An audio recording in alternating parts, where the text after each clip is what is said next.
Bueno, estamos todos listos, ¿verdad? Muy buenas tardes a las personas presentes. Muchas gracias por compartir este espacio. Es un honor, es un gusto compartir este espacio, que si bien es un espacio académico dentro de la Facultad de Derecho, tiene relación con la realidad y lo que nos pasa en lo cotidiano y en la realidad. Y, y surge a partir de esta agresión, de una agresión homofóbica, una agresión de odio, un acto de violencia contra Pablo Cabañac y Christian Jacobson, que hoy tenemos la suerte de que nos acompañen. Junto a Agustina Vázquez, que coordinó, ideó y ejecutó esta actividad. Agustina Vázquez es nuestra profesora de Derecho Internacional Público y Contratos. También nos acompaña Mauro Zungri, que es en un doble sombrero y en un doble carácter. Es director de la carrera de Deportes y Actividad Física, y también es director de la Comisión de Derechos Humanos y Antidiscriminación en la legislatura de la Ciudad de Buenos Aires. Lo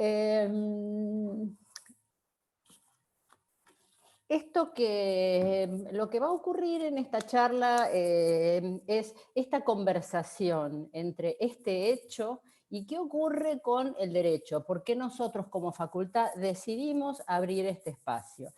En primer lugar, corresponde, y como mensaje institucional desde la facultad y de la universidad, adherirnos y sumarnos a otras instituciones que han repudiado el ataque. Así que, en primer lugar, nos sumamos a este repudio del ataque hacia ustedes, con todo el sentido, ¿no? Y con toda la energía.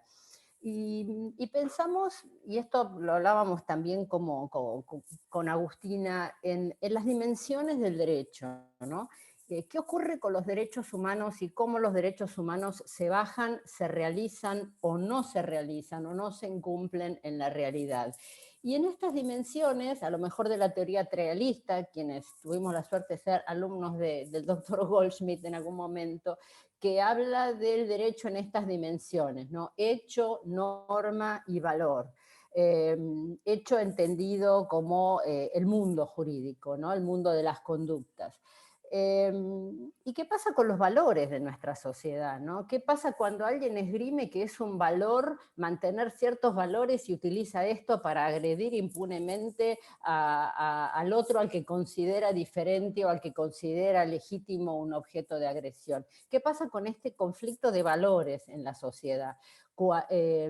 Con las normas, ¿no? O sea, normas, si es por normas, Argentina tiene un liderazgo regional en normas, ha suscrito todos los derechos humanos, les ha dado rango constitucional a todos los tratados vigentes. En materia de diversidad, tiene sus leyes la ley 26743 de identidad de género, la del matrimonio igualitario, ley Micaela, la ley primero, la primera que es la ley antidiscriminación. O sea, normas no nos faltan. Nos falta sí la reglamentación, nos falta sí el cumplimiento de esas normas, el aterrizaje de estas normas a los casos concretos, y la efectiva persecución de los hechos contrarios, ¿no? Sin tener un fin punitivista, porque en realidad el derecho tiene ese fin punitivista, pero creo que el eje debe estar en el cambio de cultura, en lo preventivo y en la efectiva realización de estos derechos humanos, ¿no? En la bajada y que en la sociedad finalmente, en este mundo jurídico, logremos eliminar de una vez estas conductas repudiables y discriminatorias, ¿no? Bueno, estas son las cuestiones que a mí me disparaba, ¿no? esta charla. Decir, bueno, ¿cuáles son las funciones del derecho en tanto norma, en tanto valor justicia, ¿no? Porque estas conductas además son injustas, en tanto efectividad de los organismos que el derecho despliega y el mundo jurídico pone a disposición de las víctimas, sirven, no sirven, cumplen con su propósito, no cumplen. Así que qué mejor que todo esto contado en primera persona por Pablo y por Cristian. Y como también nos preocupamos desde la facultad por la legislación, también Agustina va a presentar un trabajo que viene haciendo, que Melina, que está sin cámara, pero que también felicito, porque Melina es alumna de nuestra facultad y está integrando este trabajo de investigación del que les va a hablar Agustina, con la aspiración de convertirlo en un proyecto de ley que regule con más fuerza y con mayor pena este tipo de actos de los que vamos a charlar hoy. Así que, bueno, esta es la idea, ¿no? Desde la facultad, interpelarnos para tener un mejor derecho, una mejor sociedad, prevenir estas conductas para que, bueno, podamos también poner un gran nunca más a la discriminación y un nunca más a todos estos hechos.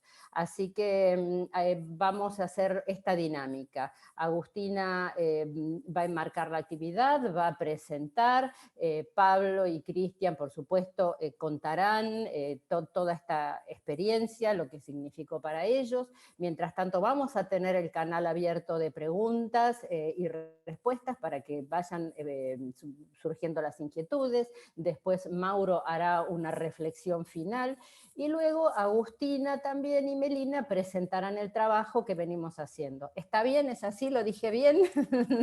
Bueno, así que Excelente.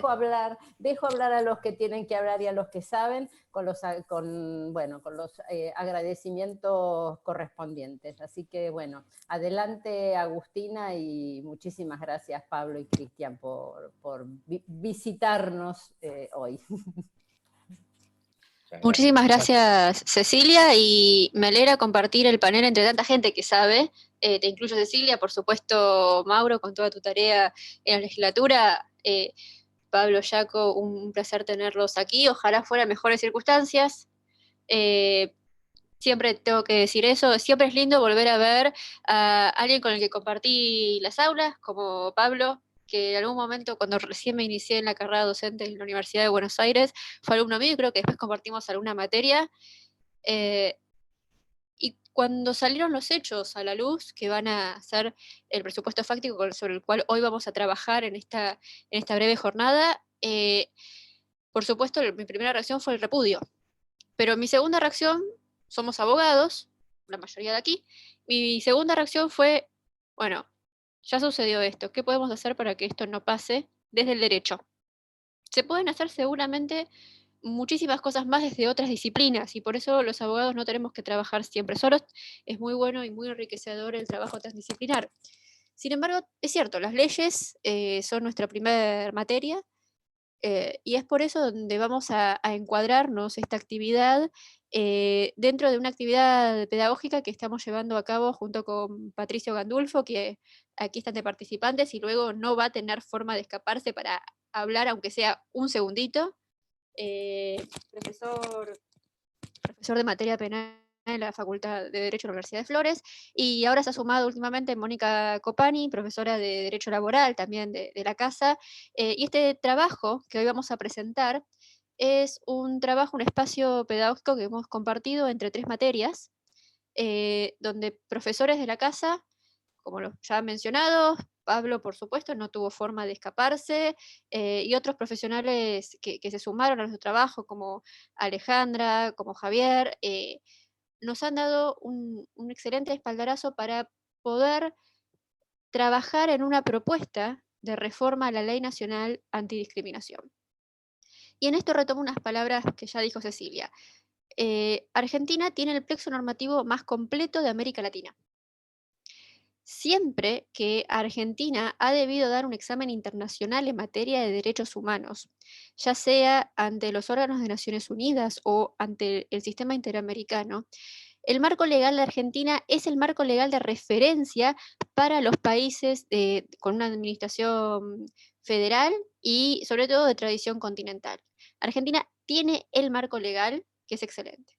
Sin embargo, nuestro marco legal ya está quedando desactualizado. Ya nuestro marco legal no está dando respuestas a todo lo que sucede en la sociedad. La irrupción de Internet, y aquí entre los participantes veo y saludo a nuestro especialista en ciberseguridad, el doctor Juan Carlos Carretero, director de la carrera, nosotros encontramos que hay nuevos desafíos y que la sociedad está mutando en distintos espacios que antes no tenía contemplada la legislación y que tenemos que actualizarnos. Y por eso desde el derecho tenemos una excelente oportunidad para presentar este trabajo. También aprovecho para hacer llegar a todos los aquí presentes las palabras que la comisionada Flavia Piovesan, la doctora Piovesan, me ha hecho llegar en nombre propio. Probablemente en los próximos días algo nos haya llegar de forma institucional desde la Relatoría de la Diversidad Sexual de la Comisión Interamericana de Derechos Humanos, quienes apoyan el trabajo que se está realizando desde el claustro universitario de la Universidad de Flores, porque entendemos que estamos ante un desafío. No solamente sucedió el hecho de Pablo Illaco, y ahora ya vamos a proceder a dar la palabra y hacer alguna sinergia de preguntas y respuestas, porque queremos conocer no solamente lo que sucedió, sino de concientizar sobre la gravedad de los actos de discriminación, cómo afecta a una persona y cómo verdaderamente estamos ante un hecho que es quitarle derechos básicos a una persona.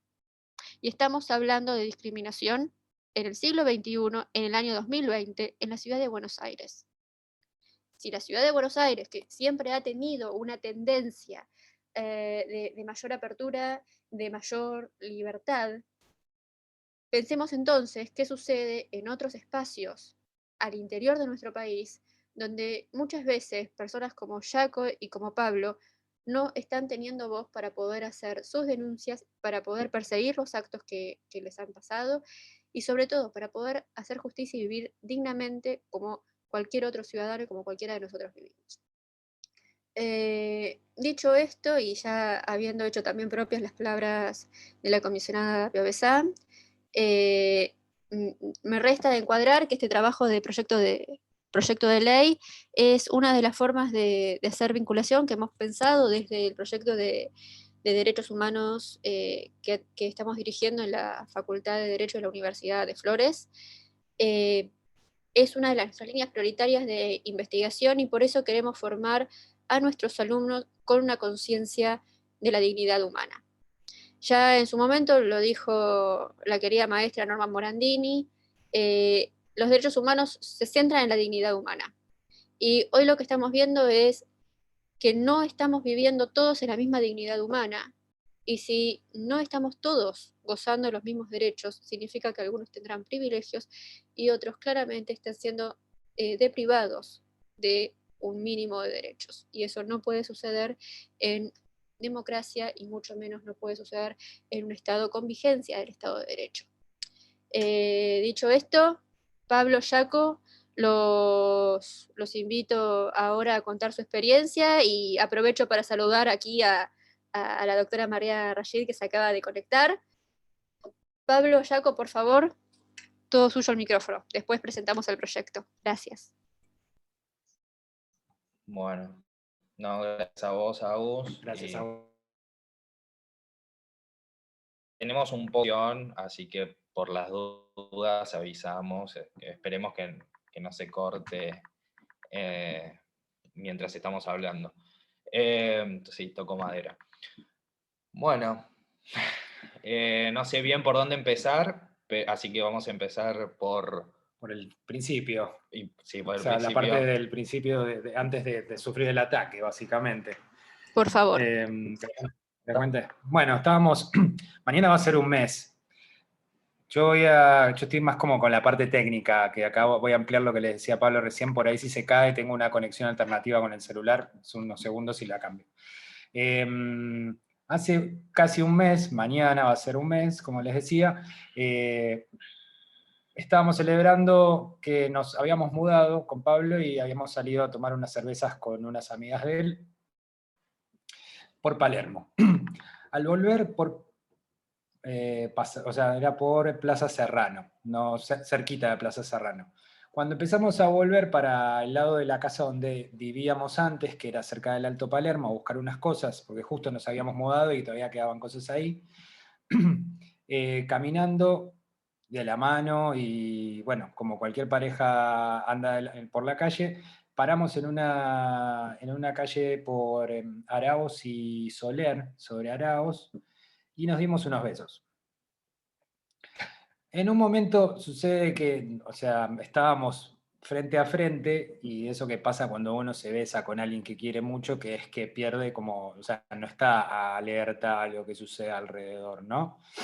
Sentimos como unos golpes, no sé si se siente, pero bueno, es un poco el efecto especial para que se den una idea de lo que sentimos en un momento, que eran unos pasos repentinos de 3 personas que se acercaron y empezaban a gritarnos de repente insultos, bueno, todo tipo de agravios relacionados a el homo-odio, como para darle un poco más de contexto a lo que hoy ya queda como un poco chico cuando hablamos de homofobia, si nos referimos a fobia como miedo, ¿no? Esto era odio.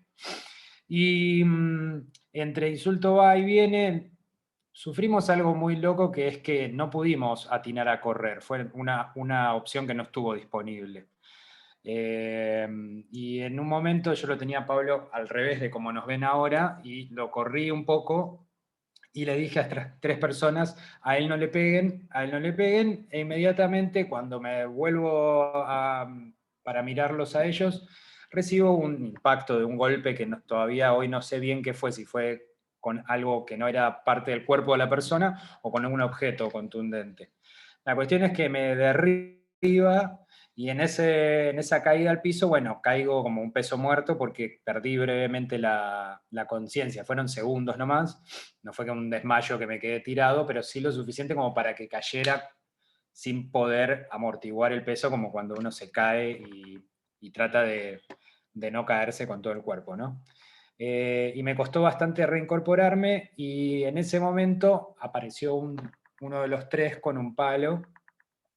Podría haber seguido, pero por suerte salieron vecinos de la cuadra por los balcones a gritar como para tratar de desalentar a estas personas. Y después salió un vecino físicamente de un edificio y nos brindó asilo. Este muchacho nos permitió entrar a su casa, o sea, no nos permitió, nos dijo, vengan, o sea, nos invitó a llamar a la policía desde la casa. Y eso fue lo que hicimos. Y además, en mi caso particular, que era que me había caído y estaba todo lastimado, no solo eso, sino que me brindó la posibilidad de un poco de higienizarme, ¿no? Que estaba en todo ensangrentado, como de poder curarme un poco, de lavarme, ¿no? Que fue un trato como muy humano que tuvo. Llamó al 911 Pablo. Y bueno, a partir de ahí les cuenta él que se volvió un poquito más intenso todo. Sí, bueno, igualmente fue intenso el hecho en sí porque, bueno, se frenó gracias a la intervención y a la alarma de los vecinos. Sin esa intervención y esa alarma podría haber sido un homicidio preterintencional, es decir, cuando no querés matar, pero matás. Se caía mal o le pegaban en el suelo con un palo y no la contaba. Nuestro caso es el caso número 69 o 70 del año.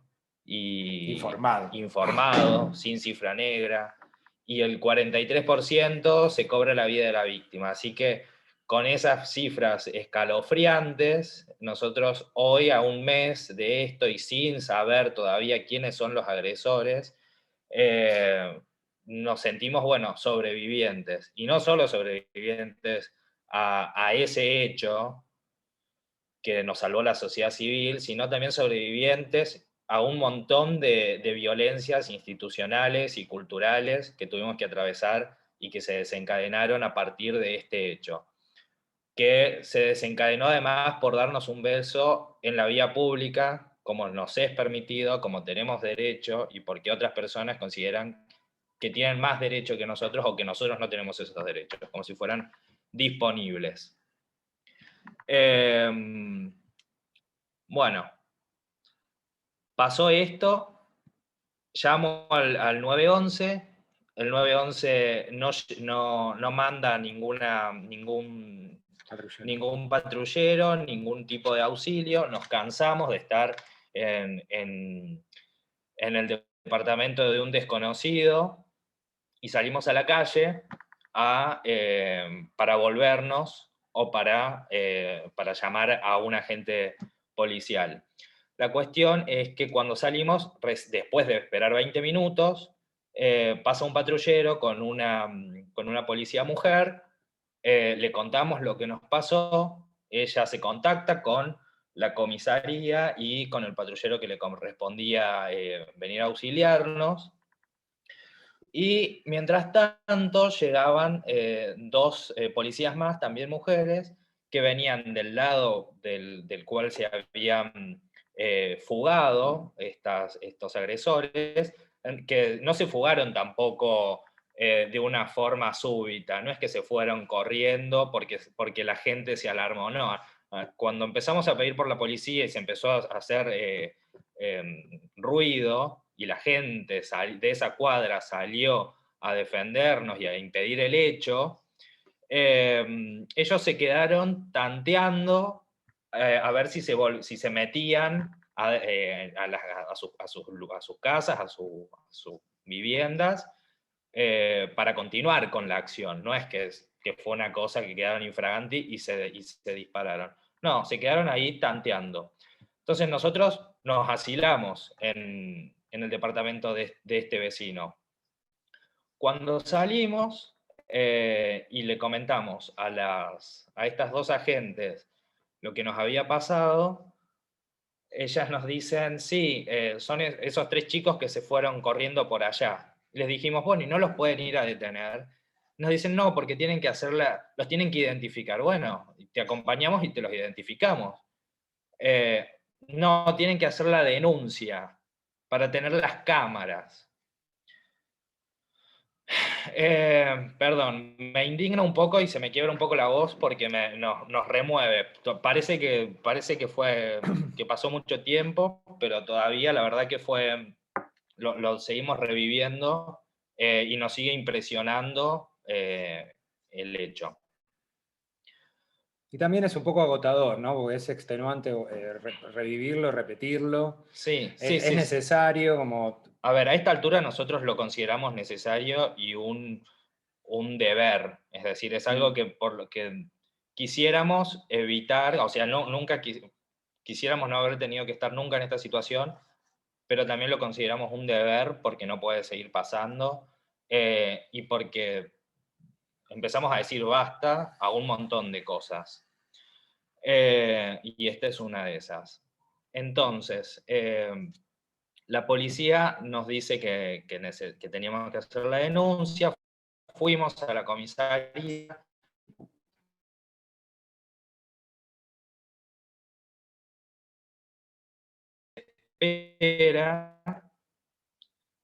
¿Se me escucha?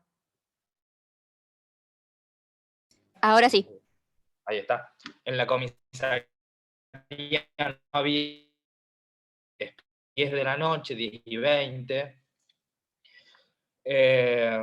Nos toman la denuncia para tener las cámaras, supuestamente. Eso yo ya lo sé, que no necesariamente tengo que hacer la denuncia en la policía, pero sí considero que la policía está al servicio de toda la ciudadanía y que también puede tomar una denuncia, como también puede intervenir en un hecho casi infragante. Puede y debe. Y no le íbamos a tener miedo a nada en cuanto a lo que es la exigencia de nuestros derechos como ciudadanos.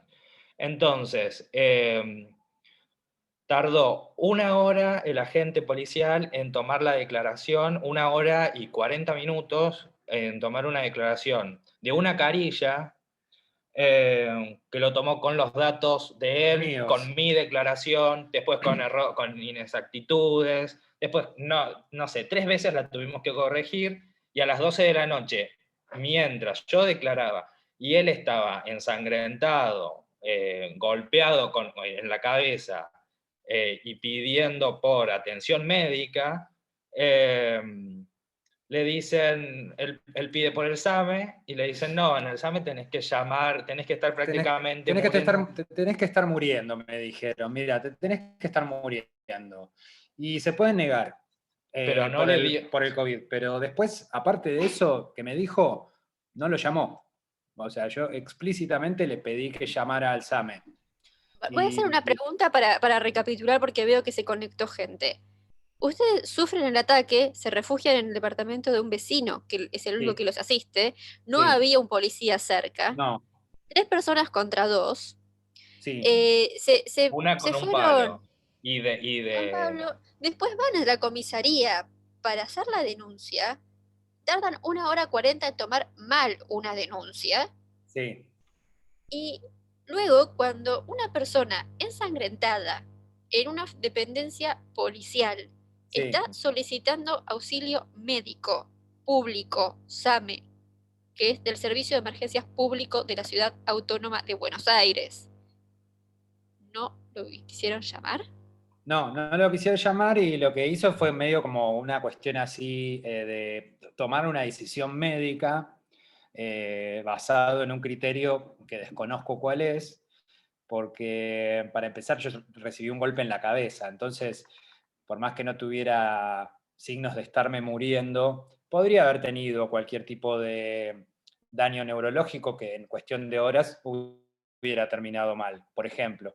O por ejemplo, me hubiera evitado tener que ir al día siguiente al Sanatorio Güemes, que está totalmente tapiado por el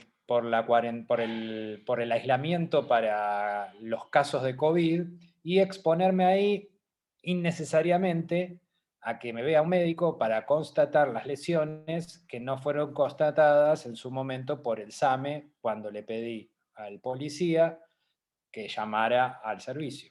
¿Sí?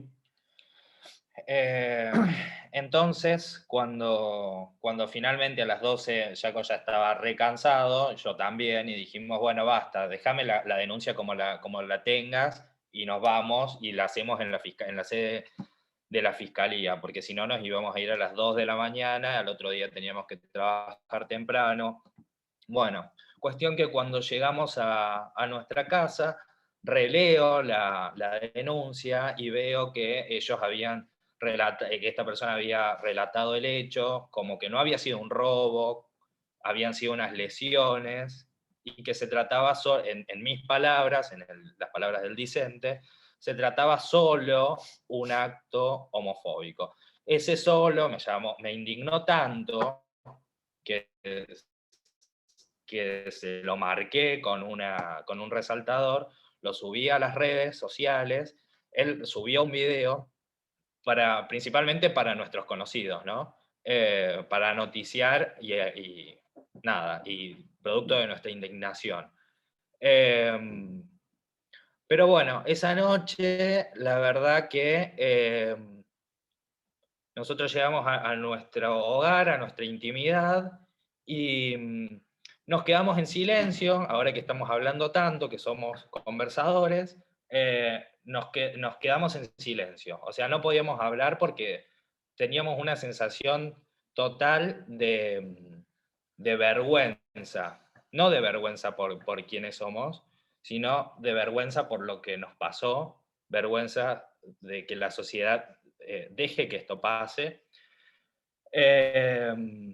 Y entonces, además de la vergüenza, no nos podíamos mirar a los ojos, nos esquivábamos la mirada porque nos sentíamos vulnerados, lo estábamos, y yo no quería que él me viera así, ni él quería que yo lo viera así, y viceversa. Y además como que también necesitábamos contención, y ninguno se la podía brindar al otro. Era como una situación horrible. Yo además tenía que curarme las lesiones, no podía claramente explicarle qué era lo que necesitaba, entonces lo estaba haciendo yo solo. Después me quería abrazar y me dolía cuando me quería abrazar. Dormimos en camas separadas esa noche porque no podía compartir el mismo espacio con él por una cuestión de que me dolía, que estaba súper molesto, y esto que recién les contaba a todos y todas Pablo, que era que sentíamos una sensación muy rara, muy rara, muy incómoda, y Sí, de una vulneración a la identidad, a la intimidad. Te iba a decir, Ah, ustedes se llevaron el espanto que le sucedió, todos los hechos, se los llevaron a la intimidad del día después. claro. sí, sí, de esa Y noche. perdón, y reitero, ese todo que te ponen en la denuncia, Solo, ese eh, solo. ese solo que te ponen en la denuncia, eh, perdón, creo que aquí entre los participantes tenemos un par de panelistas, de penalistas, perdonen. Eh, el concepto de revictimización, Mm. perdonen. ¿Cuántas veces tiene que ser una persona víctima para que se tome en serio un hecho?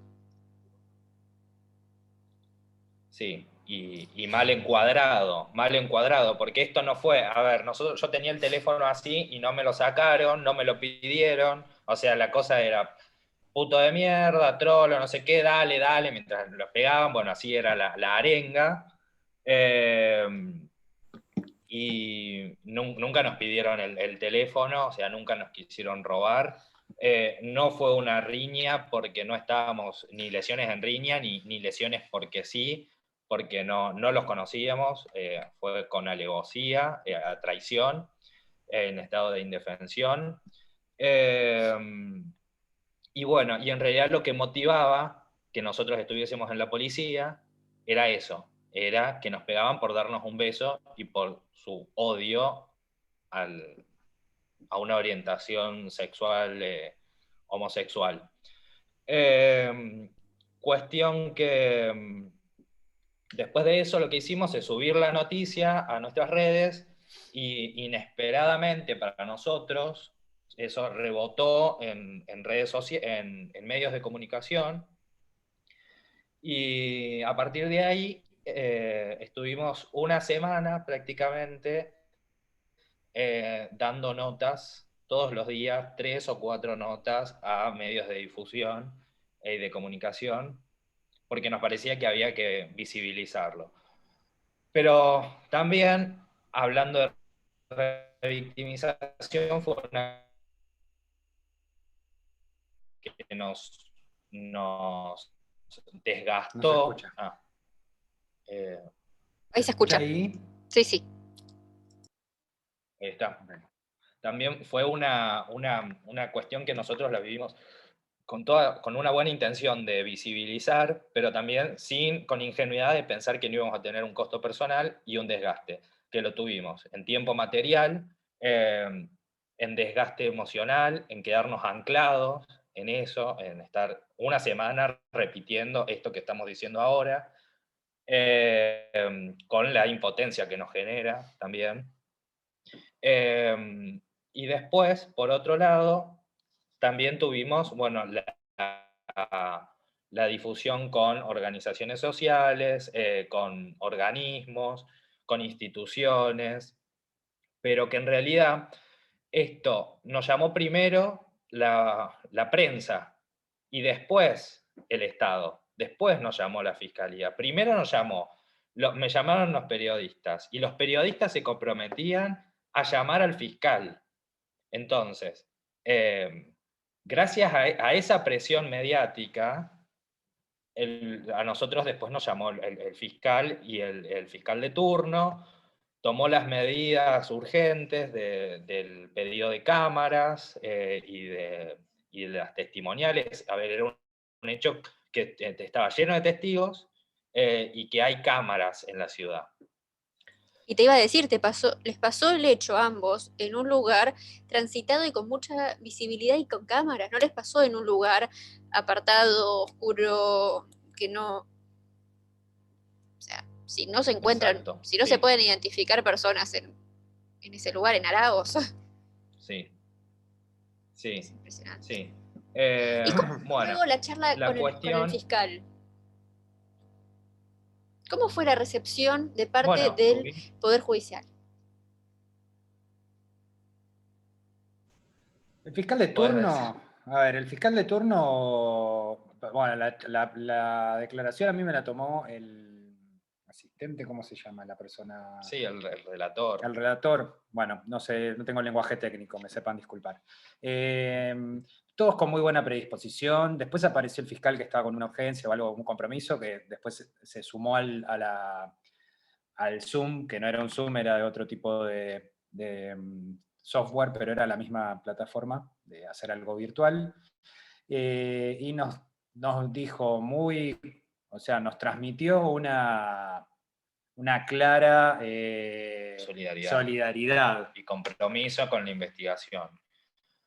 Y que iban a tomarse medidas y que quería que fuera un caso ejemplar, etcétera, etcétera. Sí. Pero bueno, eso duró pocos días porque después pasó a la Fiscalía Especializada en Discriminación. No sin antes.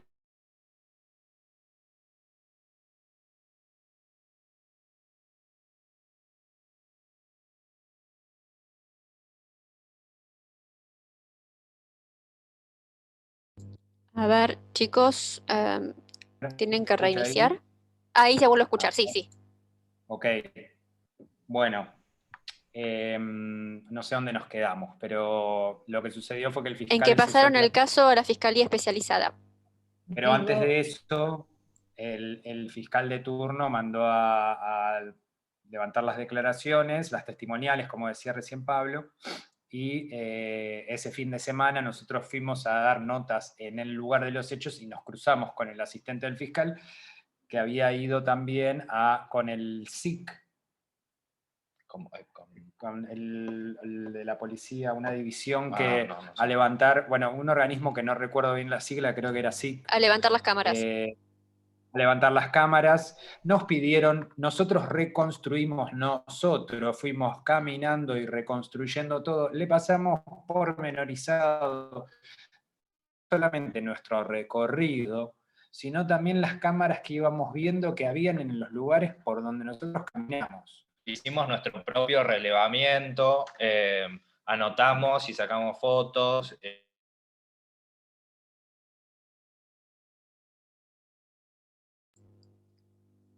O sea, ustedes empezaron a retomar y hacer la actividad de investigación y hacer la reconstrucción del hecho. Las víctimas haciendo la reconstrucción del hecho.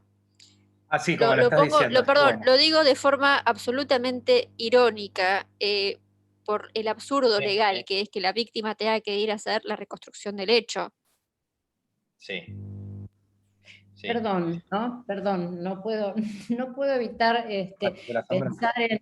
Primero, bueno, decirles que a veces se corta un poco por ahí, si ven que la señal se cae, es bueno apagar la cámara para no perderlos, ¿no? Pero primero, cómo el lenguaje, ¿no? Si no es homofobia, si es el odio, o sea, cómo el lenguaje empieza a categorizar y a desresponsabilizar y hasta a naturalizar cuestiones.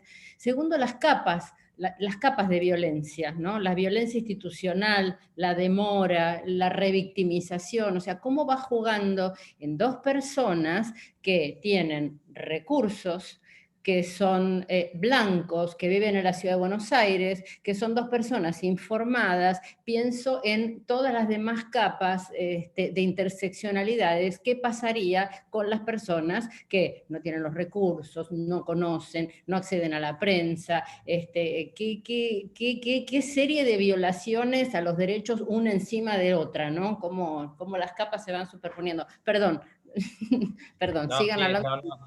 Es cierto, Cecilia, porque, a ver, y no es nada, digamos, no es nada inocuo, porque ese abordaje que tuvieron los medios de comunicación, algunos, en realidad, no todos, lo pudimos particularizar más que nada en las entrevistas de las cadenas de crónica, que, bueno, nosotros recibimos, primero en el momento había algo que nos hacía ruido, después de tener las entrevistas, y que nos angustiaba, era como que teníamos una entrevista y después quedábamos angustiados.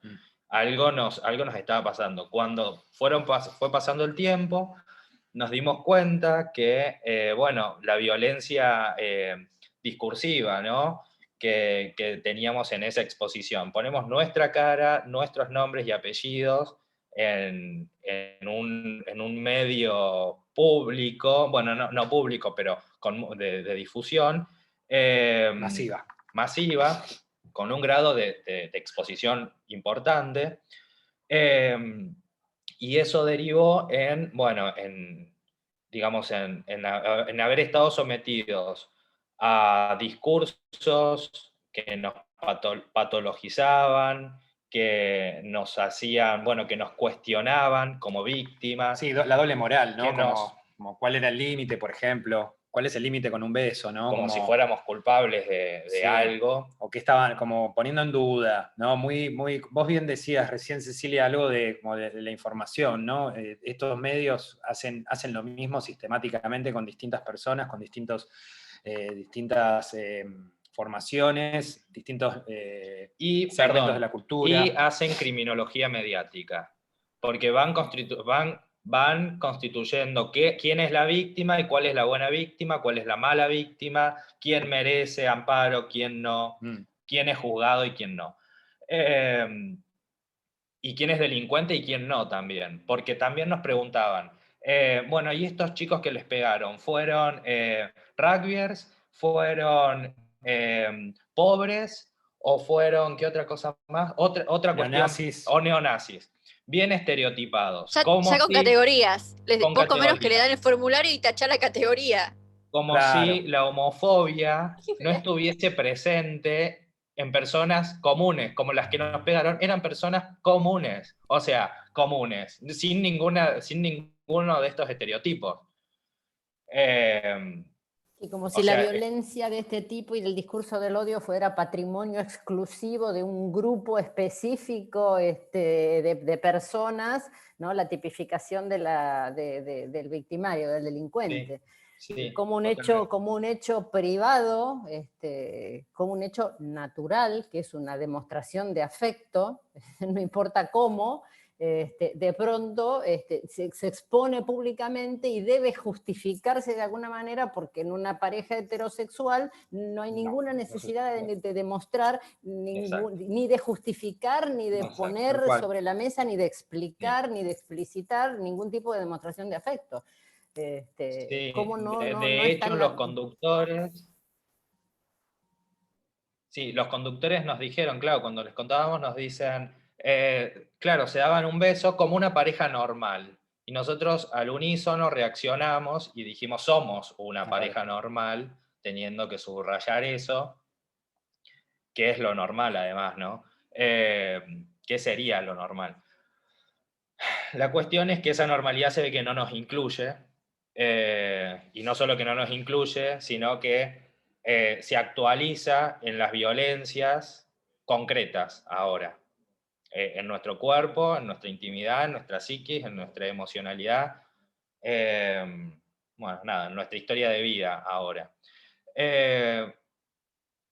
Además,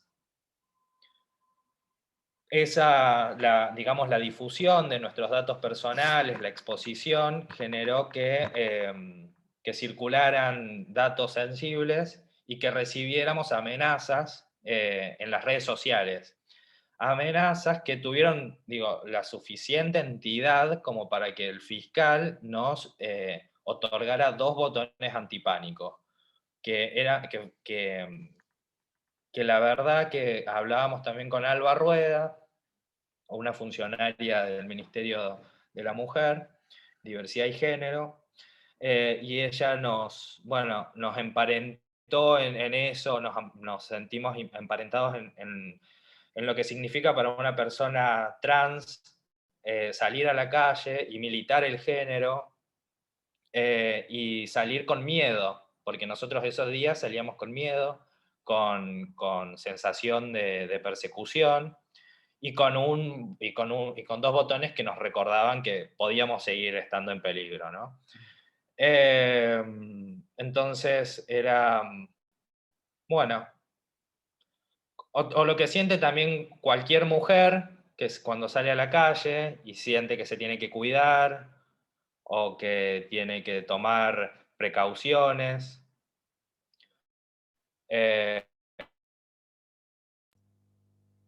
Me parece, no solamente dentro de todo el relato, que me parece terrible, y veo a Mauro y a Cecilia asintiendo, yo me quedo con un pequeño hecho, porque aprovecho para recapitular para otras personas que se acaban de conectar.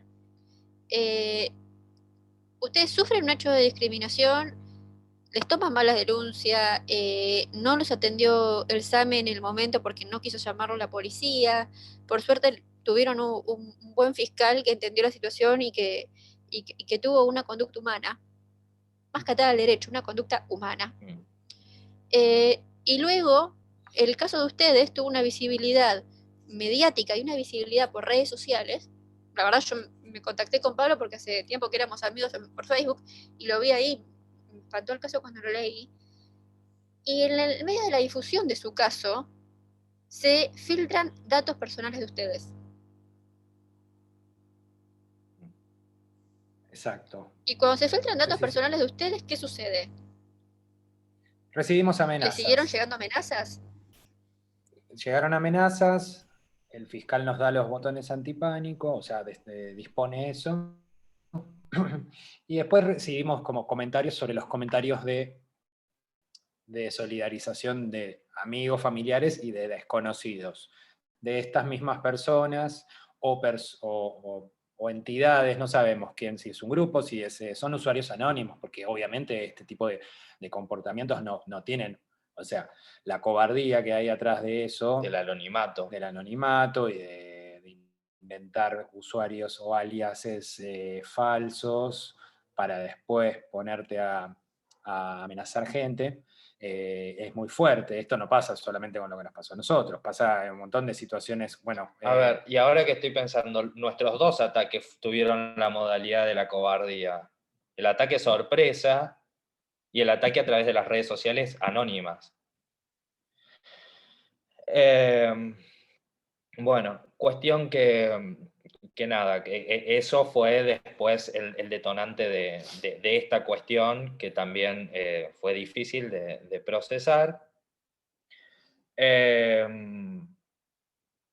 Y este tránsito. A ver, en paralelo también recibimos muchos apoyos institucionales. Bueno, inmediatamente hablamos con Mauro, bueno, con vos, y recibimos mucha otra, así como hubo una reacción social espontánea de esos vecinos, también hubo una reacción desde algunas instituciones, desde la legislatura porteña, desde personas del Poder Judicial, como la presidenta de la Cámara Federal y Ana María Figueroa, que se solidarizaron, que a nosotros en lo personal nos parece, nos sana, nos visibiliza, nos parece que desde lo simbólico también repara y manda un mensaje. Nos gustaría también que la investigación, que la justicia, haga justicia concreta y que estas tres personas se identifiquen y tengan una pena.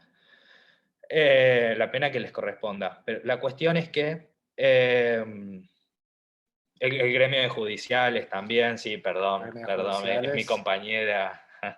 También la legislatura se expidió. Un montón, bueno, es que son un montón de instituciones y diversas, o sea, especializadas y ajenas, y también personas anónimas que también por supuesto que son muy importantes para nosotros.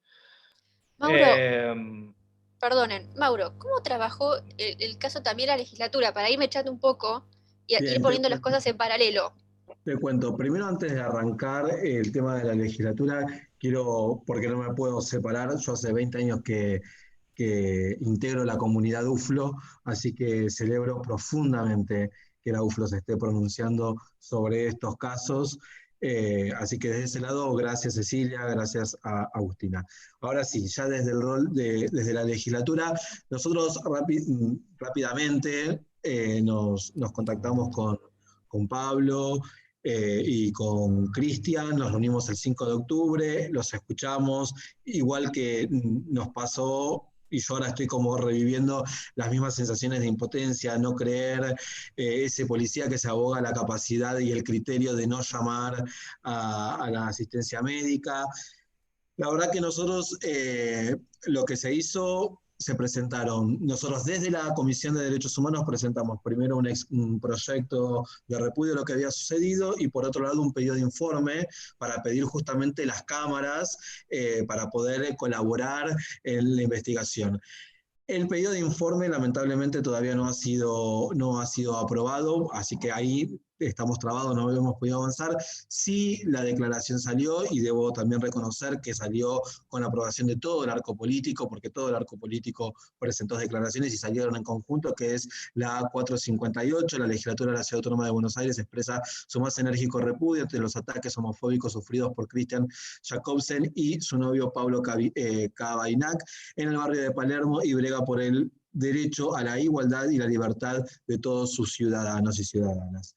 La verdad que es un hecho que, como decían ustedes, no somos ajenos a que esto lamentablemente pasa en la ciudad y también nos interpela desde este lado. Como decía Cecilia, estamos hablando de dos personas con recursos, con la posibilidad de tener acceso a ciertos recursos estatales, con un biotipo, como dijo Cecilia, gente blanca, y en Palermo, digo, pensemos estos en las márgenes de la ciudad, ¿sí? La verdad que nosotros lo tomamos el caso y seguimos trabajando con bastantes dificultades, también lo tengo que decir.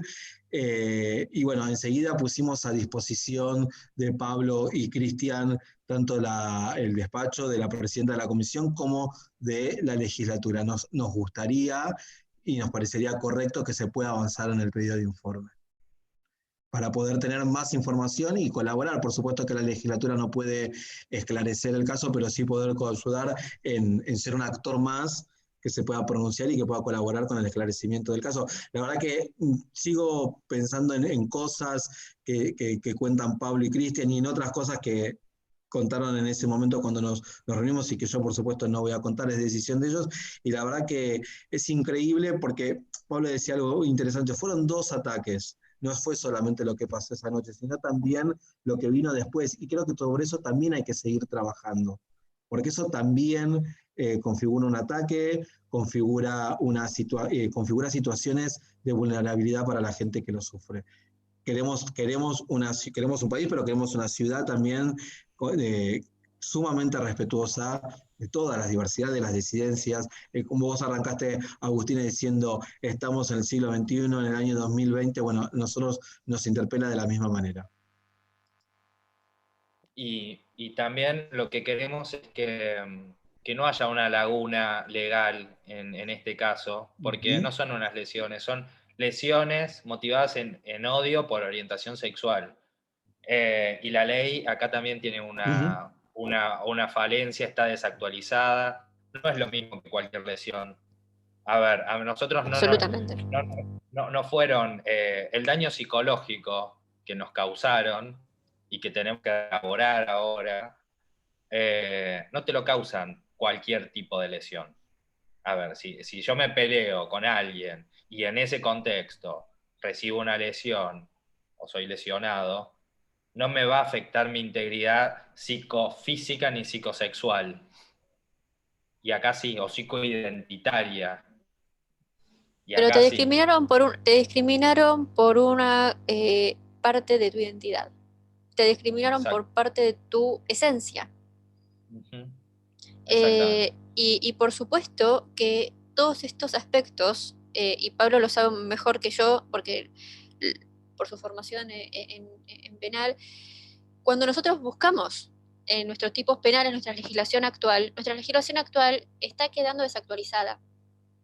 Y yo me permito ahora compartir, disculpa Pablo, no sé si te parece, quiero compartir un momento parte del trabajo que estuvimos haciendo con los chicos desde el proyecto, para que también vos vayas diciendo, queremos comentar y por supuesto, por favor, interrumpirnos y Jaco también, metan bocado todo esto porque queremos escucharlos y por favor a los que están aquí de asistentes queremos leerlos en preguntas y respuestas.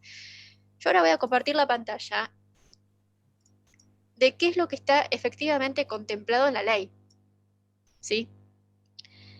Nosotros tenemos una ley nacional de antidiscriminación que tuvo una primera promulgación en 1988, tuvo una última modificación en el 2002. Cada tanto siempre hay algunas pequeñas modificaciones, sobre todo en lo que respecta al tema de las multas. Sin embargo, todas las causales que está diciendo Pablo son las causales típicas, ¿sí? Y nosotros tomamos el trabajo dentro de la Task Force, del equipo de trabajo que constituimos entre la Universidad de Flores y personas tan amables como Alejandra, Patricia, por supuesto, de la universidad, Javier. Nosotros hicimos un maravilloso trabajo que la primera parte del relevamiento estuvo a cargo de Nazarena Gentil, y no quiero dejar de señalarlo, en el que nosotros trabajamos un relevamiento de más de 100 proyectos de ley, entre los proyectos presentados en diputados y los proyectos presentados en senadores y los proyectos presentados por ONG y particulares. Sobre ese universo, nosotros empezamos a hacer un relevamiento para ver qué era lo que estaba diciendo la ley y, más importante, qué es lo que se estaba proponiendo en todos estos proyectos de ley tan importantes como estamos viendo acá, que nos parecieron súper interesantes: el proyecto de la Federación, el proyecto de la Confederación Homosexual Argentina, después el proyecto de distintos personalidades políticas sumamente comprometidas, la Fundación Vía Libre, y nosotros de eso hemos elegido luego los proyectos más representativos en función de la innovación de temas que nos estaban proponiendo, porque entendemos que la materia de antidiscriminación está teniendo nuevos retos que antes no se había planeado y planteado en su legislación originaria. Por ejemplo, todo lo que sucedió a Pablo y a Jaco luego de la denuncia, todos los aspectos en las redes sociales que no están contemplados de esa forma.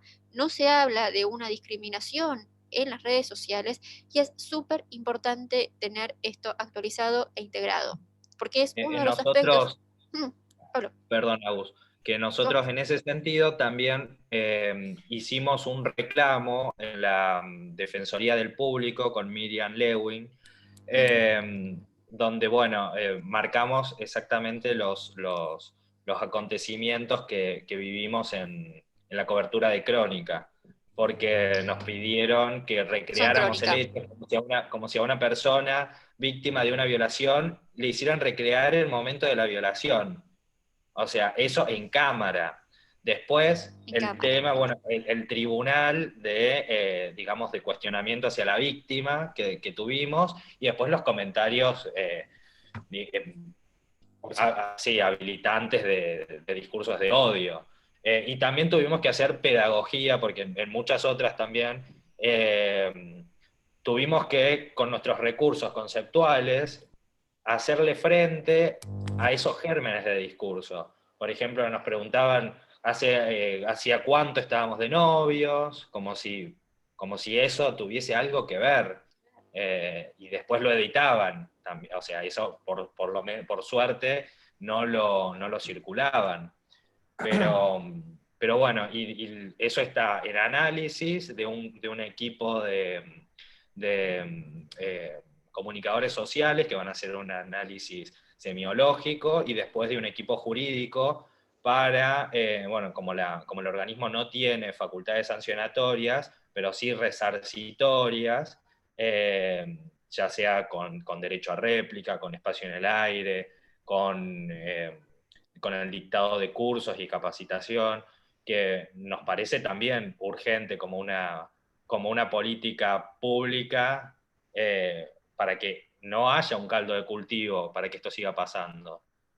Por supuesto, y por eso me parece que es clave también contextualizar esto. Sucedió el episodio y no solamente hubo un fuerte acompañamiento institucional y sobre todo de instituciones de la sociedad civil.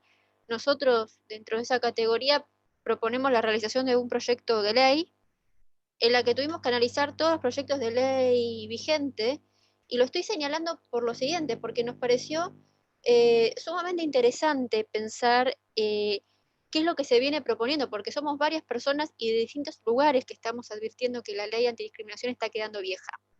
Y la ley antidiscriminación está quedando vieja, y a su vez la formación de los agentes de seguridad y los agentes de la justicia, pero en un menor nivel, claramente no está teniendo la capacitación necesaria para que no vuelva a suceder la revictimización que ustedes tuvieron que pasar. Por eso nos parece tan importante ahora,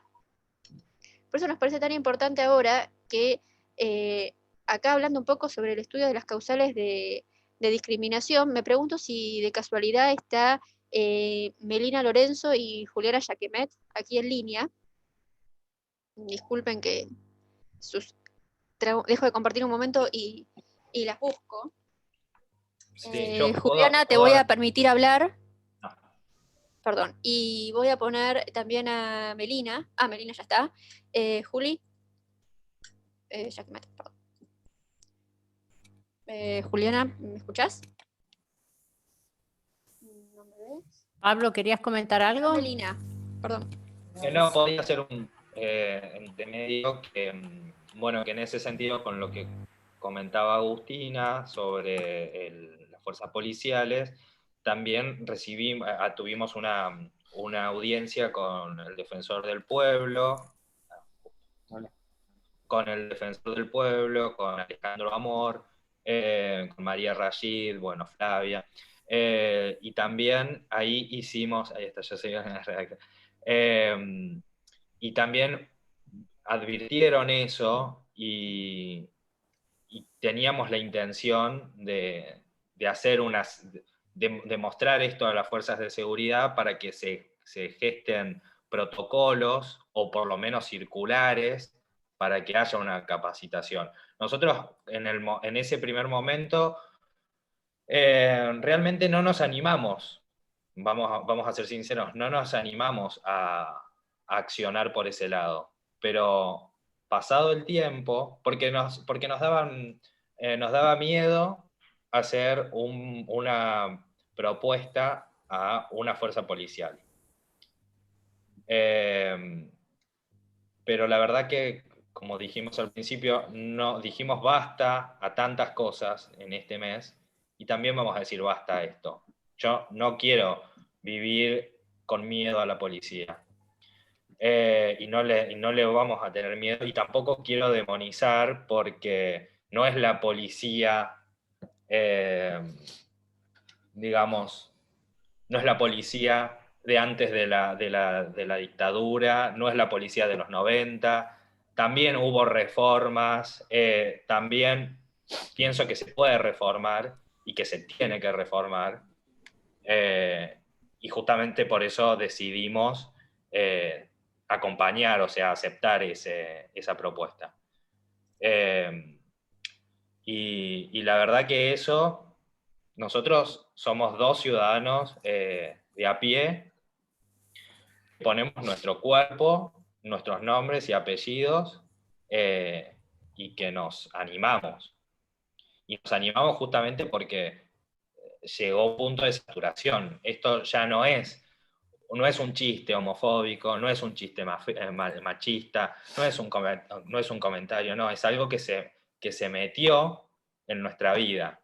Y nosotros estamos diciendo basta y nos estamos animando, porque ya estamos cansados también. Cansados. Por supuesto, Pablo, y no hacemos más que acompañarlos. Yo quería darle un muy breve lugar, 2 minutos, chicas, a Melina y a Juliana, brevemente, para que puedan explicar un poco en qué consistió este proceso de elaboración del proyecto, en lo que han participado ellas. Nazarena, no quería dejar de agradecerte por el excelente trabajo del primer relevamiento a mansalva que hicimos, porque créanme que no es fácil hacer un relevamiento de 100 proyectos, entre por supuesto los que tenemos que destacar está el proyecto que María Rashid escribió para la Federación Argentina, también destacamos otros proyectos que se presentaron desde la sociedad civil, sumamente interesantes, que nos dieron excelentes insumos para poder discutir y sobre todo para aprender, porque para nosotros también es un espacio pedagógico que hemos articulado con Patricio. Y Patricio, si a vos te parece, luego de Melina y Juliana, me gustaría brevemente si pudieras comentar esta noción de que queremos un proyecto de ley que no sea solamente multas, que no solamente tenga una pena de prisión, solamente multas, sino que también sea un proyecto donde se tenga la posibilidad de hacer una justicia restaurativa, que creo que es uno de tus temas de preferencia, y que creo que realmente podemos pensar en una mejor ley para tener una verdadera reparación de las víctimas, porque eso es lo que tiene que buscar esta ley, dar una reparación a víctimas de una violación de derechos humanos. Juli y Melina, yo voy a compartir brevemente un flujo, pero quiero que escucharlas a ustedes, que son la verdad la gente que trabajó en serio y que sabe mucho.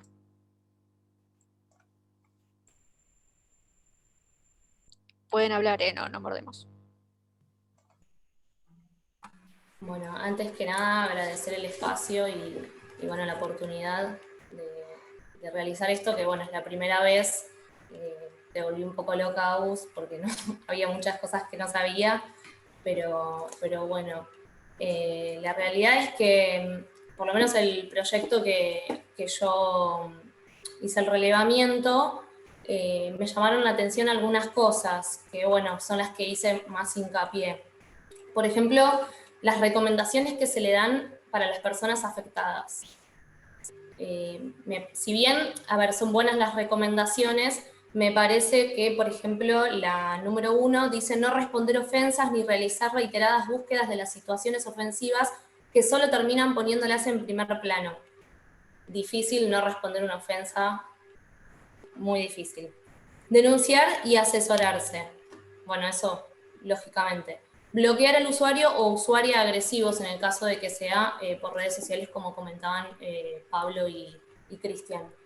También es difícil, porque es muy difícil no responder ese tipo de agresiones y es prácticamente imposible. Y bueno, más que nada quería hacer hincapié en eso. No sé si Juliana quiere decir algo más o continúo. Juliana tiene para comentar un poco aquí sobre este rombo rosado que estoy compartiendo en pantalla, que no quiero dejar de decir el trabajo inmenso que realizó nuestra investigadora revisando todas las causales de discriminación. Y Juliana, brevemente unas palabras para contextualizar. Bueno, buenas noches a todos. En primer lugar quisiera saludarlos y particularmente, bueno, acompañar a Pablo y a Cristian. Bueno, para comentar un poco lo que estuve realizando, básicamente trabajé sobre las causales de discriminación que estaban contempladas en los proyectos de ley, y en ese Excel que pueden ver en pantalla, tratamos de incluir estas causales generales, digamos, que están o que se encuentran abarcadas en los proyectos, y marcar en cada proyecto particular de los cuales nos parecieron más interesantes, los proyectos en particular, las que estaban incluidas. Y van a poder ver, por ejemplo, como se muestra ahí en pantalla, que en muchos de los proyectos, causales como origen nacional, situación migratoria, nacimiento, no se encuentran incluidas dentro de los proyectos de ley que están propuestos, digamos. E incluso intentamos buscar algunas otras causales de discriminación que ni siquiera se encontrasen incluidas, digamos, en ninguno de los proyectos, como es el caso de una causal de discriminación que puede tener que ver con enfermedades como nosotros ahí incluimos, como puede ser el VIH, etcétera. Cuando hablamos de los casos de la maternidad, de la paternidad, o las personas que tienen gente a su cargo. Entonces, bueno, básicamente tuvo que ver con esto, con poder identificar la mayor cantidad de causales de discriminación posibles para poder incluirlas en nuestro proyecto de ley y quede, digamos, todo abarcado. Bueno, sin más, agradezco por el espacio. Por favor. Patricio, unas palabras tuyas sobre lo que habíamos charlado de la posibilidad de ir pensando en un esquema también de justicia restaurativa. Interrumpo brevemente. Perdón, para felicitar, antes de que Patricio haga su intervención, interrumpo brevemente, bueno, para felicitarte, Agustina, pero especialmente a nuestro grupo de alumnas que están haciendo un trabajo que nos llena de muchísimo orgullo. Nada más, estuvieron muy bien y es muy lindo el trabajo que están haciendo.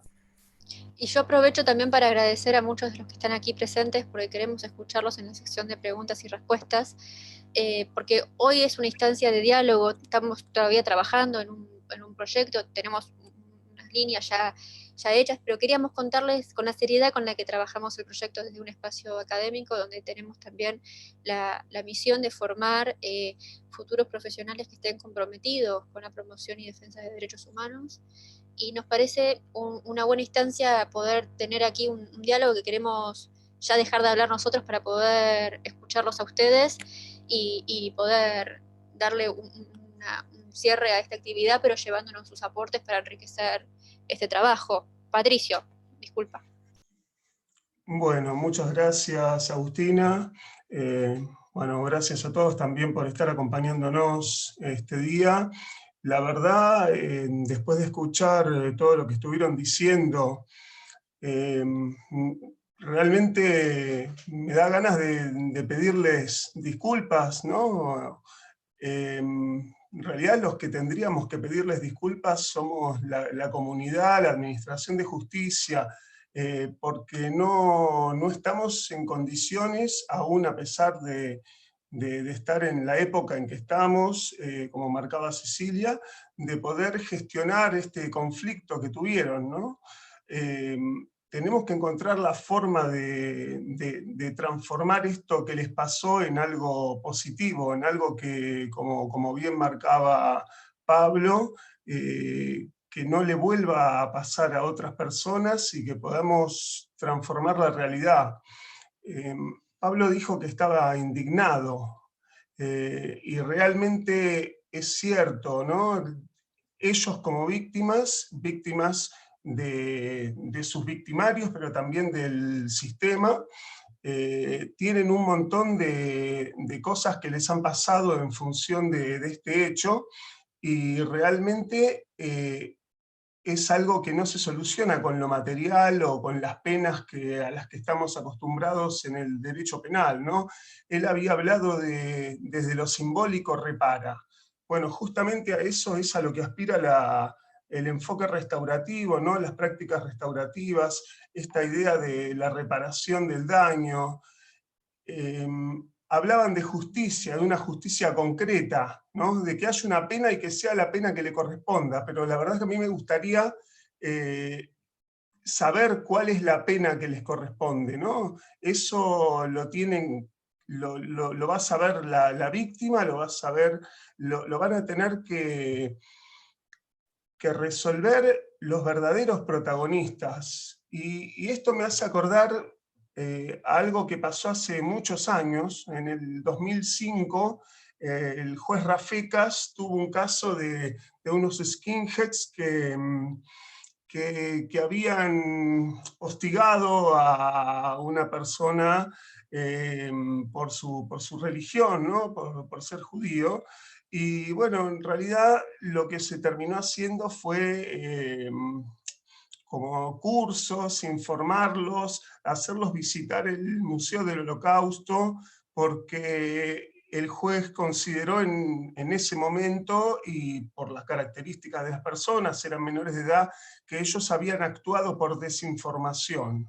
Bueno, vivimos en una sociedad violenta y la pandemia está reforzando todas estas violencias que nos atraviesan, entonces tenemos que estar a la altura. Hoy no podemos pensar que esto es por desinformación, pero sí necesitamos comprometernos con esta idea de la sensibilización que habían marcado tanto de la sociedad como de la policía, de los operadores del sistema. Y tomo lo que dijo Agustina, de que el fiscal tuvo una conducta humana. Bueno, tenemos que humanizar la administración de justicia para que puedan dar una respuesta adecuada y que realmente les sirva tanto a las víctimas como a la sociedad. No podemos tolerar que esto siga pasando, y es cierto que las normas no solamente tienen que estar ahí en el texto, sino que tienen que ser cumplidas y tienen que darle una respuesta a la gente, porque, bueno, tenemos delitos en el Código Penal que hablan de las lesiones, que hablan de las lesiones agravadas por el odio racial, religioso, de género, la orientación sexual. Pero realmente yo estoy convencido de que la solución de este problema que los afectó a Pablo y a Jaco, y que realmente ellos necesitan que se resuelva, no se va a conseguir con 6 meses o 2 años de prisión, o 3 o 10, o la cantidad de pena que sea. Tenemos que encontrar la forma de que esto se solucione de una manera constructiva. Me parece que la síntesis de lo que dijeron hasta ahora sería esa, y bueno, esperemos que el proyecto que estamos pensando y trabajando entre todos, y con mucho esfuerzo, como se pudo ver hoy, logre aportar un poco para transformar la realidad, como decíamos antes.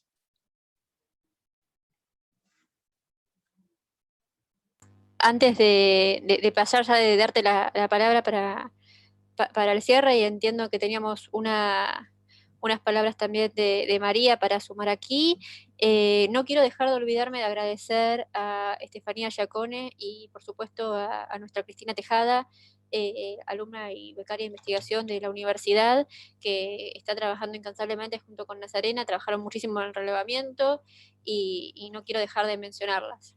Cecilia. Sí, tenemos un chat con muchos comentarios y preguntas, y María Rashid también tenemos el honor de tenerla con nosotros, entonces me gustaría que se conecte y que nos cuente un poco, que nos amplíe un poco lo que contaba por el chat. Mientras ello ocurre, hubo una interesante discusión sobre la ley de flagrancia, que Patricio creo que ya respondió, ¿no es cierto? Que también es otra institución que existe, pero bueno, en este caso no ocurrió, no se hizo ninguna búsqueda ni persecución de los victimarios, ¿no? Es otra de las cuestiones que queda en letra nada más. Y después, bueno, no sé, Agustina Aguilera, y esto es interesante este comentario, sobre la atención de la víctima, la atención psicológica. Y aquí nos podrían comentar, Jaco, Cristian, si eso hubiera colaborado, ¿no? Porque cuando estamos hablando de remediación o de restauración, bueno, el hecho ya está hecho. Entonces, estos repudios o a lo mejor estos nuevos proyectos de ley y estas acciones que se toman a partir de estos casos que son tragedia, que son desafortunados, esta es la pregunta, ¿no? Agustina Aguilera dice que, bueno, que no solo el derecho, sino otras disciplinas, y me gustaría también preguntarle a Jaco qué opinan de este comentario. Me perdí un poco con la pregunta, o sea, ¿qué? Si ¿Me lo podés repetir? sido, Porque perdón, es un comentario sí. acerca de la atención interdisciplinaria a la víctima, especialmente la psicológica, ¿no? Si Bueno, esto les hubiera contribuido o ayudado un poco. Yo particularmente, o sea, hago psicoanálisis hace más de una década y tengo mi espacio autogestionado. Me parece que institucionalmente, más allá de que uno decida ir por el camino o no, debería haber algo, un tipo de dispositivo ya parametrizado para que uno no tenga que estar viendo a ver si consigue algo para poder gestionar la cuestión emocional, ¿no? Porque a nosotros nos quita, o sea, fueron 30, mañana van a ser 30 días, a nosotros la catarata, como les decía antes de que arrancara el Zoom, fue una montaña rusa, fue un momento de, bueno, después de lo sucedido, después de todo lo que relataba antes Pablo, fue momentos de mucho empoderamiento, de sentir, bueno, vamos a transformar esto en lo que, que hemos vivido horrible, en algo que no solamente lo vamos a resignificar, sino que también le sirva a otras personas.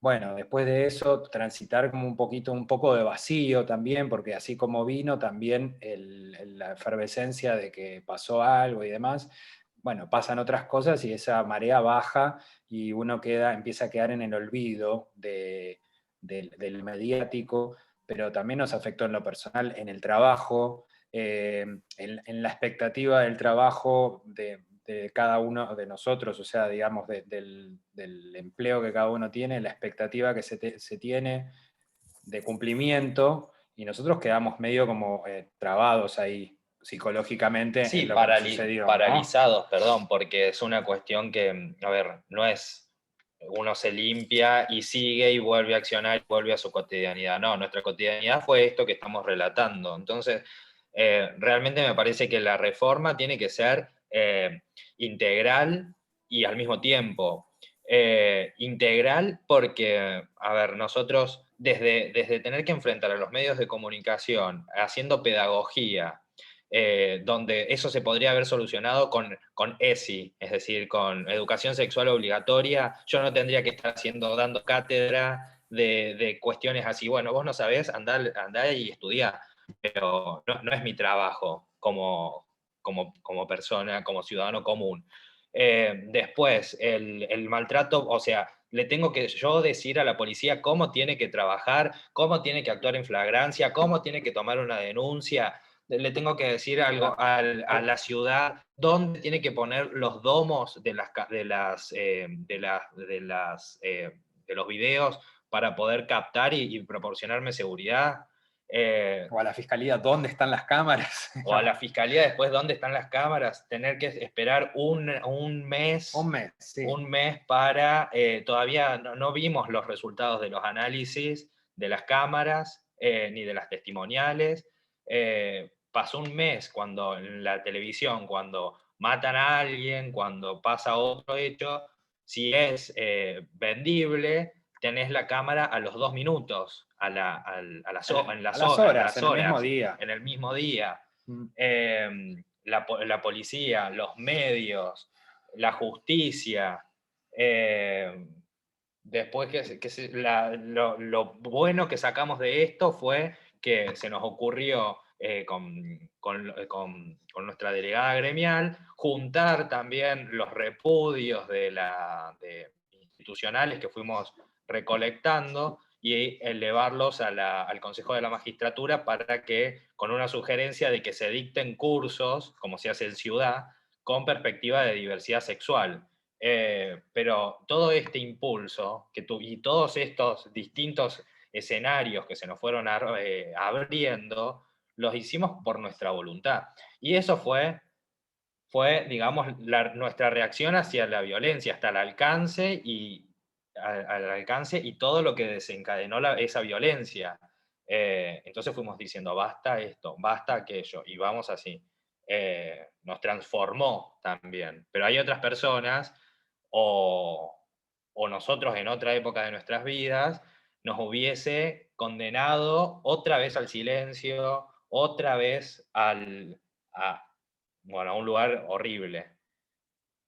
Porque ¿qué pasaba si nosotros no teníamos la fuerza o las herramientas para enfrentar esto? Teníamos que convalidar la impunidad y la violencia, la discriminación. Por supuesto, y me parece que también en este espíritu para evitar estos hechos y para evitar que una persona vuelva a pasar por todo lo espantoso que ustedes pasaron, Cristian y Jaco, tenemos la suerte de tener aquí a una de las redactoras de uno de los proyectos de ley que más estudiamos. María, un placer tenerte entre nosotros y queríamos contar con tus palabras a modo de cierre. Bueno, qué honor, muchas gracias. En primer lugar, me gustaría felicitarlos y felicitarlas por el trabajo que han desarrollado. Me parece muy interesante y se los voy a pedir además, porque seguramente va a nutrir el trabajo que estamos haciendo tanto desde la Defensoría del Pueblo como desde el INADI. Así que bueno, felicitarlos también por la actividad que me parece sumamente importante. Poder difundir estos temas y hablar de estas cosas nos van a permitir avanzar hacia una nueva ley antidiscriminatoria sin lugar a dudas. Así que bueno, es muy importante poder generar estos espacios. Me gustaría comentar 3 cositas por ahí para aportar a esto que se venía diciendo. En primer lugar, que si bien tenemos una ley antidiscriminatoria muy antigua, de 1988, que yo personalmente vengo siguiendo su modificación desde el 2006, un montón de años ya. Por suerte no es que es lo único que hice, por suerte me dediqué también a otras leyes que sí salieron, pero bueno, esta quedó pendiente. Pudimos sacar la ley de matrimonio igualitario, pudimos sacar la de identidad de género, pudimos sacar la de técnicas de reproducción asistida, la antidiscriminatoria de la ciudad, incluso pudimos sacar, pero bueno, esta quedó pendiente dentro del trabajo que realizamos desde la Federación Argentina LGBT desde aquellos años. Y aunque, bueno, esta ley, como les decía, es muy antigua y necesita una modificación, por supuesto, aparte es una ley antidiscriminatoria que tiene solo una carilla, que define lo que es discriminación, dejando cualquier reclamo para un daños y perjuicios que todos sabemos lo caro que es para cualquier persona reclamar por esa vía, ¿no?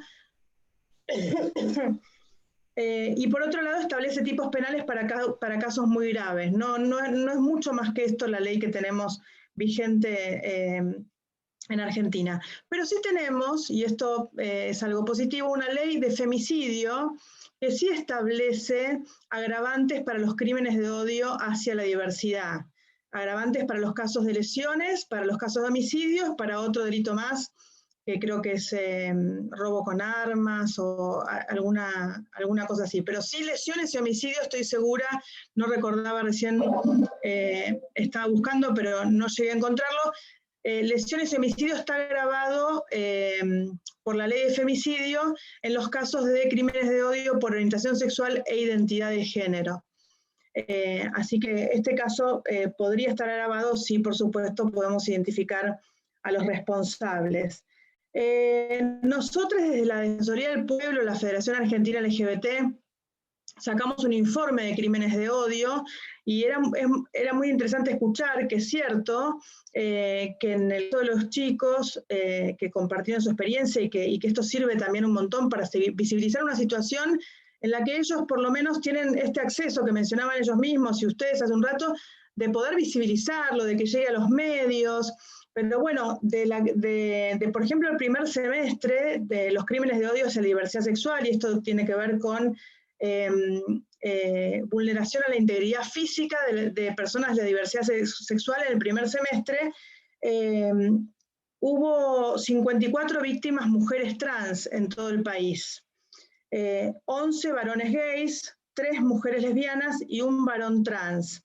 Estos son los datos que tienen las organizaciones y que se publican en los medios. Por supuesto, seguramente hay muchos más, porque la discriminación hace que en muchos casos se tapen o incluso la identidad o la orientación de las víctimas se oculte.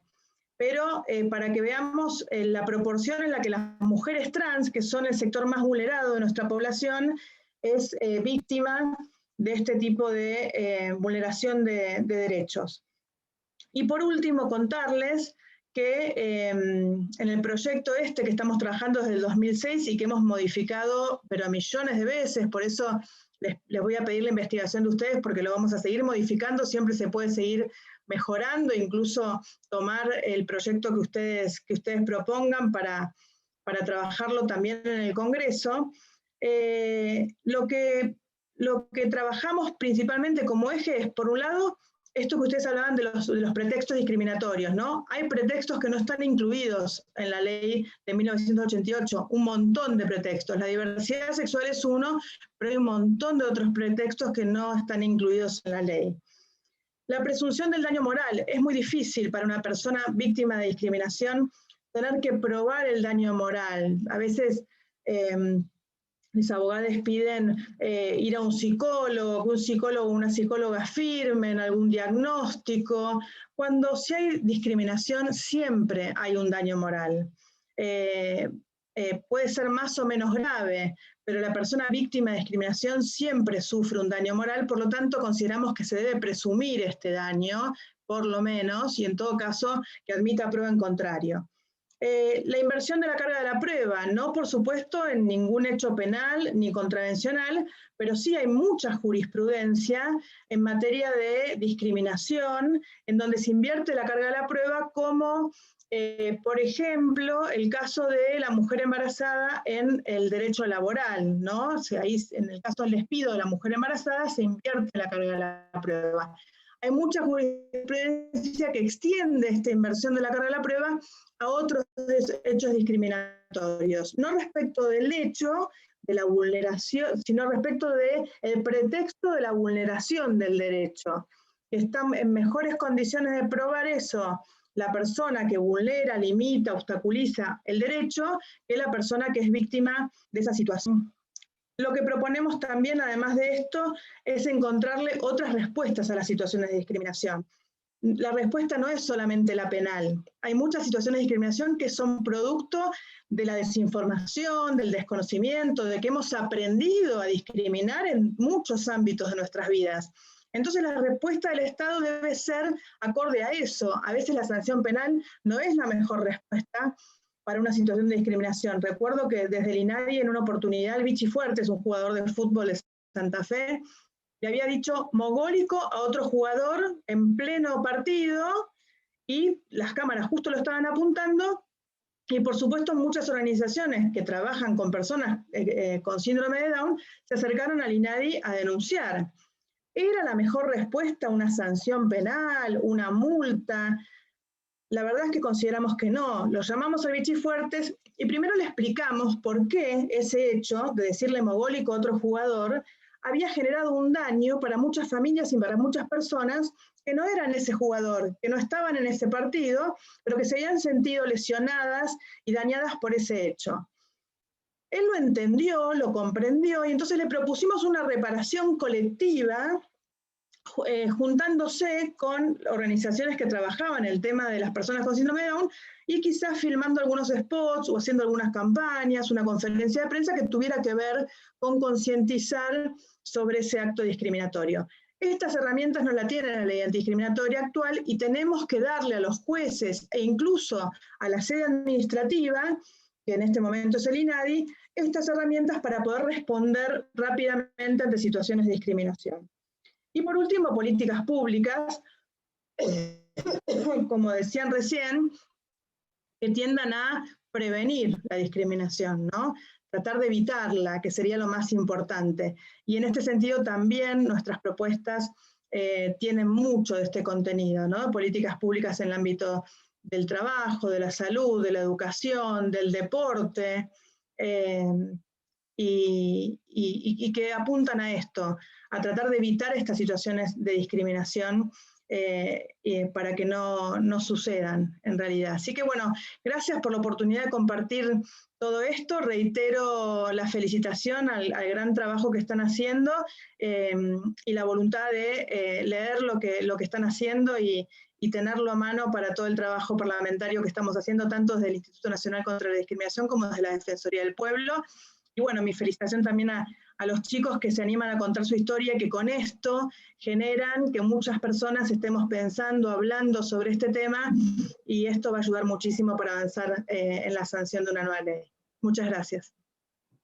Gracias, María. Gracias, María. Y gracias por toda tu colaboración, y siempre estuvo muy presente en todo nuestro proceso. Gracias a ustedes.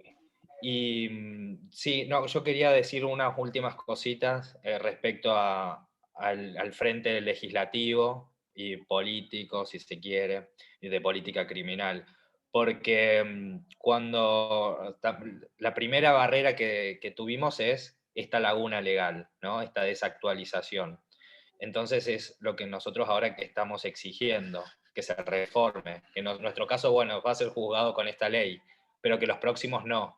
Y si bien nosotros no somos punitivistas, sí pertenecemos a un colectivo que es muy vulnerado y muy vulnerable, y sistemáticamente vulnerable.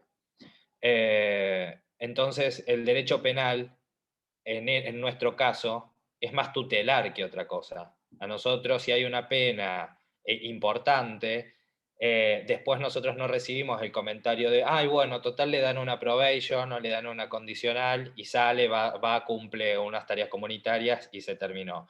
Que el Estado nos dé como política pública y como decisión transversal a cualquier partido político, porque se solidarizaron todos los partidos con nosotros, desde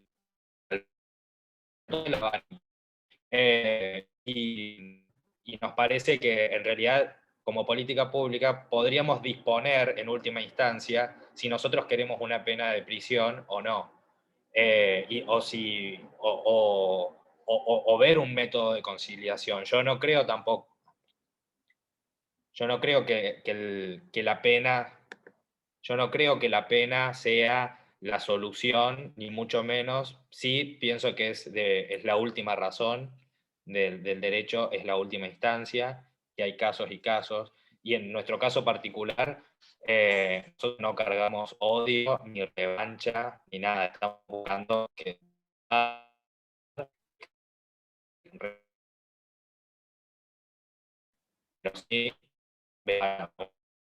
entonces nos gustaría que todas las solidaridades discursivas se conviertan en prácticas discursivas y en políticas.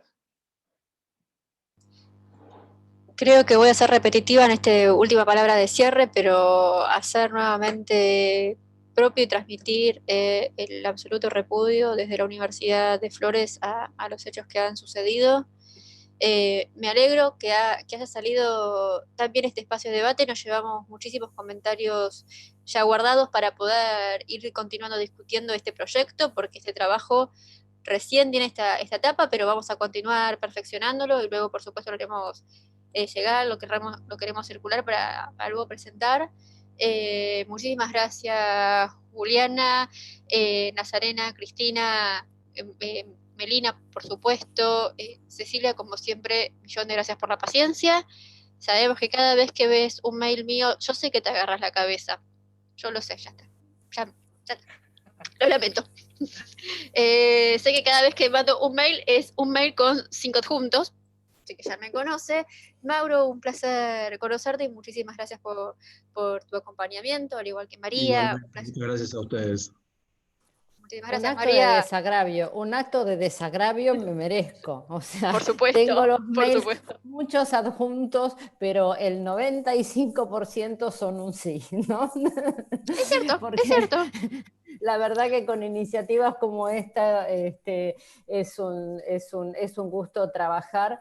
Gracias. Bueno, no menciono a todos y cada uno, pero por supuesto a los protagonistas de esta actividad, Pablo y Jaco, que por supuesto no reparamos nada, pero nos sumamos en forma solidaria a todas las instituciones que mencionaste.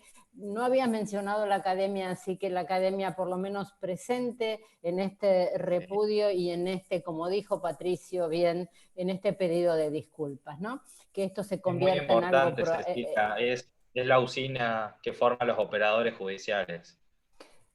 Sí, entonces la academia, nuestra facultad está acá trabajando y que esto se convierta en algo positivo, como fue la ley Brisa, la ley Micaela, que llevan el nombre de las víctimas, en algo positivo, ¿no? En algo que repensar.